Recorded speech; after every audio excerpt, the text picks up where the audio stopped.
Johnson was doing. Fair enough. Chris. Yeah, shout out to Chris. So I had my stuff. I had my course out there. I think the options course is priced at like $400. They got a package that I had called like the Black Group Economics Workshop or something. It was priced at like $1,000. And I was getting sales, but it was really slow. And I saw Chris doing the same thing. He would do a $50 Friday, and then after that, he would post a check for $40,000 that he made that week. Yeah. And I was like, 40 grand in a week? Like, this brother must be doing something that makes sense. And I was like, obviously the $50 Friday stuff is working, so I started doing $50 Fridays. And my $50 Friday turned into me getting like $2 grand on one day. And I was like, $2 grand on one day is a good day, man. That's a good day. That's how people That's a good day. Spots, you know? Yeah. And so I was like, all right, this is cool.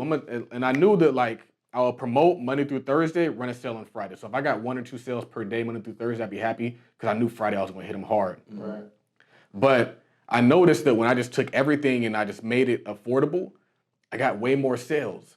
And so for me, I tell people that we always talk about it being a numbers game, but we're not looking at the right numbers. We're looking at the per individual number, not the big number. We're not looking at 40,000 a week. We're looking at, I made 5,000 for one person. I made 2,000 for one person. And so people, they're aiming for like maybe 10K a month. I didn't want 10K a month. I wanted the 40K a week that he was getting. So therefore I had to I just followed.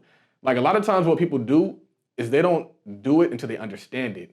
I did it and I figured out why he was doing it. I figured out that people get paid on Friday. I figured out that there's way more people that have $50 than people that have $5,000. I figured out that if I made the money at scale, if I made it a no-brainer deal, if I give you so much value, you're gonna be throwing the money at me.